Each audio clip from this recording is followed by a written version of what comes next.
ഒരു നേരത്തെ ഭക്ഷണത്തിന് വേണ്ടിയിട്ട് കഷ്ടപ്പെടുന്ന എത്ര ആൾക്കാരായാലും നമ്മുടെ സമൂഹത്തിൽ എല്ലാവർക്കും ഭക്ഷണം കൊടുക്കാനുള്ള കഴിവൊന്നും നമുക്കില്ല. എന്നാലും നമുക്ക് പറ്റണ പോലെ ഭക്ഷണം കൊടുക്കാൻ നമ്മൾ ഒരിക്കലെങ്കിലും ശ്രമിക്കണം കേട്ടോ. അപ്പോൾ ഇന്ന് ഞാൻ വന്നിരിക്കുന്നത് ഞങ്ങളുടെ ഇവിടെ വർഷത്തിൽ 3 തവണയെങ്കിലും ഞങ്ങളിതുപോലെ പൊതിച്ചോറ് കൊടുക്കട്ടെ. എന്തായാലും കുഴപ്പമില്ല, ചോറായാലും ചപ്പാത്തി ആയാലും പലഹാരമായാലും എന്ത് വേണമെങ്കിലും കൊടുക്കാം കേട്ടോ. ഇത് വന്ന് കൊടുക്കുന്നത് തൃശ്ശൂർ മെഡിക്കൽ കോളേജിലുള്ള രോഗികൾക്കാണ് കേട്ടോ. അപ്പോൾ അവർക്ക് ഈ ഒരു ഭക്ഷണത്തിലൂടെ അവരുടെ ഒരു നേരത്തെ ഭക്ഷണം അവർക്ക് ലഭിക്കണ്ടല്ലോ. അപ്പോൾ നമുക്ക് ആവണ പോലേക്ക് നമ്മൾ കൊടുക്കുക. അപ്പോൾ ഞങ്ങളിന്ന് കൊടുക്കുന്നത് 5 പാക്കറ്റാണ് കേട്ടോ, 5 പൊതിയാണ് കൊടുക്കുന്നത്.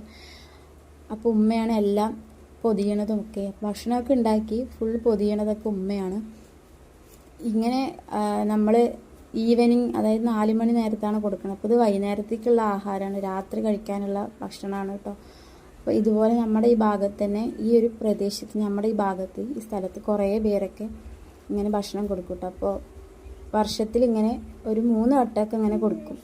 അപ്പോൾ അവിടുത്തെ SFIൻ്റെ അതുപോലെ DYFIൻ്റെ പ്രവർത്തകരാണ് കേട്ടോ ഇവിടെ മെഡിക്കൽ കോളേജിൽ കൊടുക്കുന്നത്. അപ്പോൾ ഞങ്ങൾക്ക് ഭയങ്കര സന്തോഷം. ഞങ്ങൾ എപ്പോഴാണ് ഇത് പറയുന്നത് കണ്ടിട്ട് കാത്തിരിക്കും. കാരണം നമുക്ക് കഴിയണ പോലെ നമ്മൾ ഒരു പൊതിയാണെങ്കിലും കുഴപ്പമില്ല. ഞങ്ങൾ 5 പൊതിയാണ് കേട്ടോ എപ്പോഴും ഉണ്ടാക്കുന്നത്.